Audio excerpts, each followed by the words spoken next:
What's up, everybody? This is Connor and Joshua with Chamber One Tactical. Today we've got the Anderson AM-15. So this gun is another introduction to the budget AR-15 reviews that we've been doing. We feel that it's a pretty important thing to do in this time period where you can find a lot of ARs pretty cheap. But you want to make sure if you're getting one that you're not getting a cheap AR, but you are getting a budget style price point. So really excited to do this review for you guys, so let's get into it.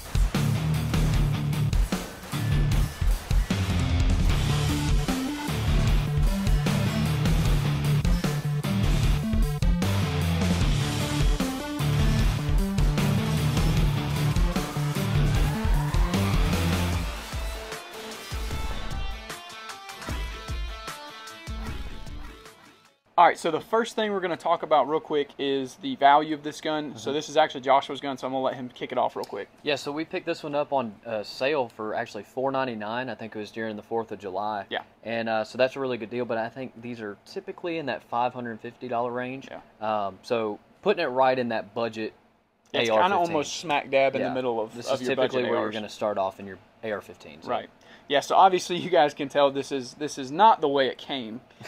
We figured that it would be a cool gun to experiment on a little bit. We've been wanting to do a rattle can gun, so that's what we chose this one to do because we actually really like, and we'll get into it a little bit more in depth, but we really liked the look of this gun. So we chose this one because the rail has some really cool cuts on it and angles. So we chose this one because we felt it would be a good gun to start out and test our limits on a little bit. But the first thing we'll start off on is the actual, on ARs we typically do it a little bit different. The handguns we start with sights.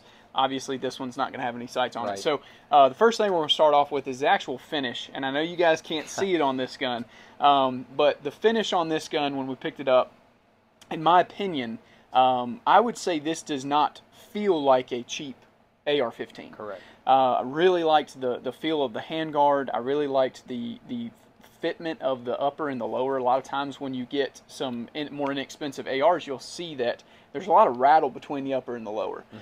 This gun didn't have that. Everything was nice and tight, but the main thing, like I said, is the finish of the gun was all very consistent. A lot of times uppers and lowers, you may see one is a little bit more matte, one's a little bit more shiny.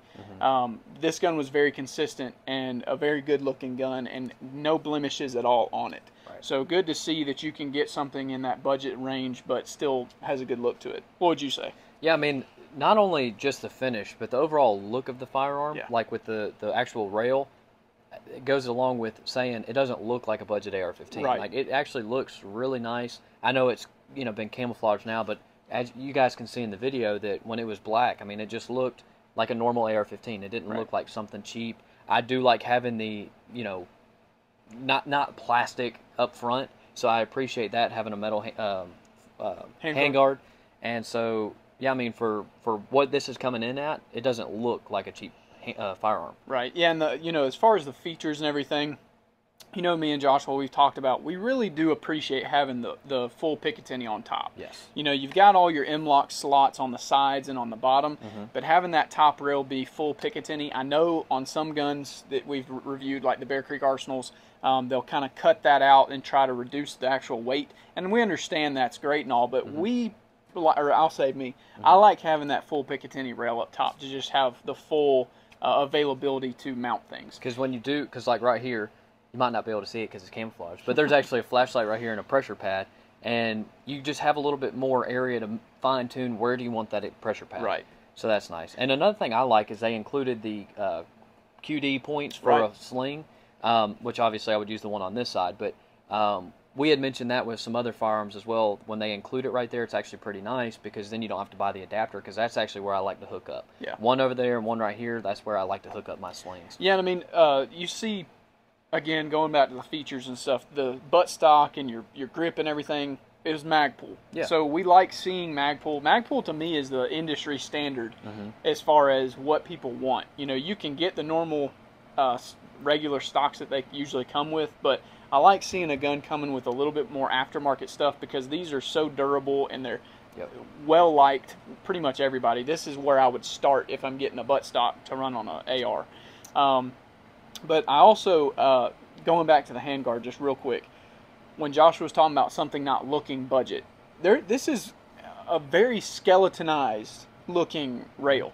So the amount of machining that they had to put, you know, talking about things being lighter, our Bear Creek Arsenal uppers, the rails don't have much cut out, so they cut that little slot up there.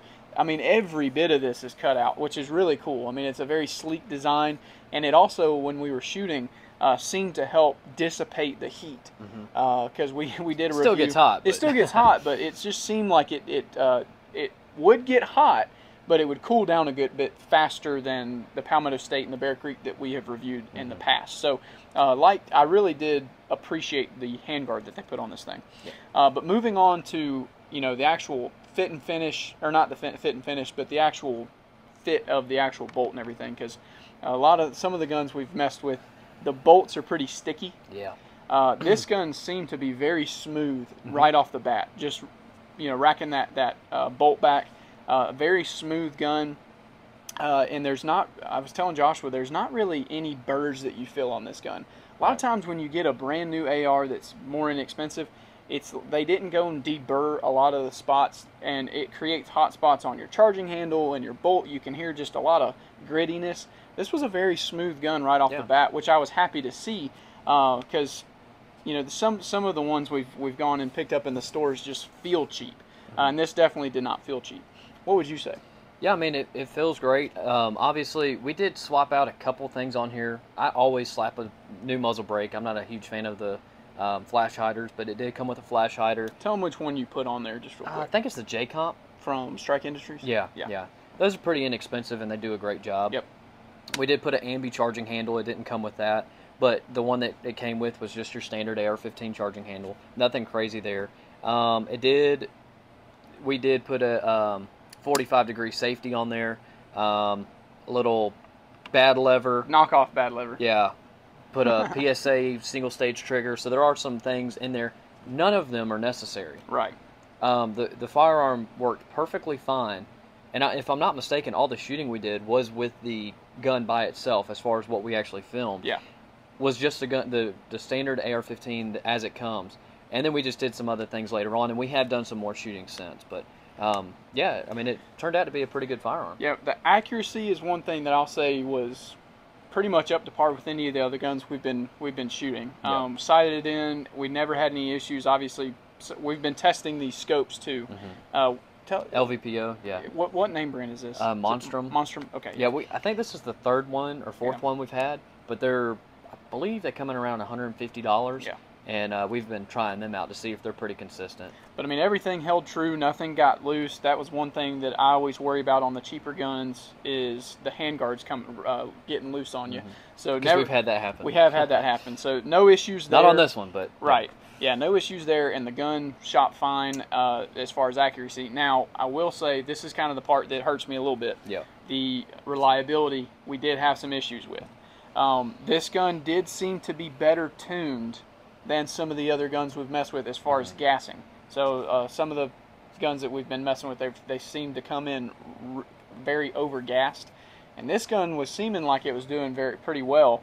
But I think, how many malfunctions did we have? I believe it was 3, and they were all within the first 200 rounds. Yeah. And it was, I believe, we didn't go back and really watch the footage in slow-mo or anything, but we believe it was just light primer strikes. Yep. So it could have been the ammunition, or it could have been things just needing to be broke in so there wasn't as much friction. I think a couple times was the bolt was not all the way seated. It had not all the way, it had latched onto the round, but had not all the way closed, so when we pulled the trigger, it wasn't actually sending that round off. I don't know, but I will say, after that 200 round mark, and we continued to shoot it and shoot it and shoot it, it never happened again. Right. So it seemed like it maybe just needed to be broke in, and then ever since then we haven't had any problems. And we put quite a bit of rounds, quite a few mags through this gun. And we've talked about, you know, we never like to see malfunctions. Obviously, that's the first thing. Malfunctions are not okay. They shouldn't be happening. Right. But we do understand that some guns do have break-in periods, and that I'm not saying it's allowable, but it means a little bit less to me when it's in that first couple hundred rounds than it does if you're well into the break-in period. The gun is broke in and it's still having issues. Right. So I am happy to see that it worked itself out. Like you said, as of we know right now, we haven't had malfunctions after that 200 round mark, and it may have been less than that. It may have been within the first 100 rounds, but the gun has been running fine. We've not had any issues since that, but we just want to let you guys know because we had a similar issue with the Palmetto State upper, and we had someone comment maybe we need to try some different lower buffer, buffer spring. So we're going to be doing that with that, but this was a full gun. It wasn't like we just bought the upper and slapped it on lower. This was a full gun. So we're going to run it just like it is and continue to test it and let you guys know of any things that happen while testing this gun. But if you guys want, this is something that we're kind of wanting to offer to you guys.